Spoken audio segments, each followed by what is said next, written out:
I feel like we're on The Bachelor.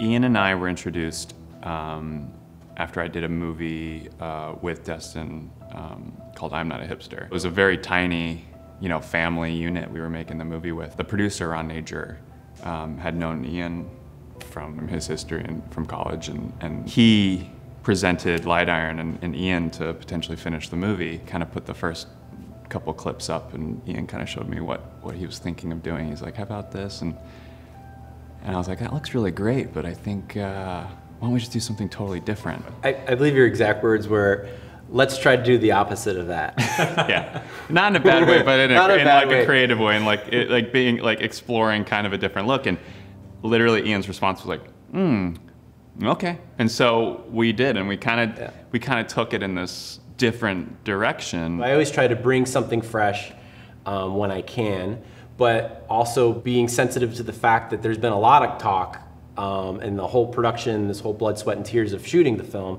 that I wasn't a part of. And so maybe my take is spot on, maybe it's different, maybe it's unexpected in a good way, and maybe it's just kind of like, no, we've already figured out what we want to do. Just Mercy was one of those great opportunities where we saw it coming pretty far down the line. I have a great relationship with Destin, the fourth movie, and we've done a bunch of documentaries in the past, and I shot originally the short term, 12 the short, that we kind of started our relationship.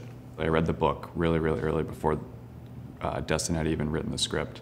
So I was really familiar with the material, and obviously, once I knew Destin was involved in this movie, I kind of already started thinking about what potentially this movie could be and what it could look like. And so we were doing other projects. We're in the color, and Just Mercy would come up, and we'd just start kind of dialoguing before we even knew what it was. What kind of fun things we haven't done before, what we like, what current trends are kind of happening, technology and aesthetic. And I was also, very fortunate that Ian, was a part of developing the camera. And so what he was doing with the sensor was very similar to what we kind of do when we go into a new color together. We've done remote colors pretty often, when I've been in New York or when I've been in Atlanta and I can't be in LA and Ian's coloring. All the stuff that I sent, I was able to go to the Light Iron in Atlanta and remote session with Ian, and they sent it and they streamed it, and I saw it in the theater.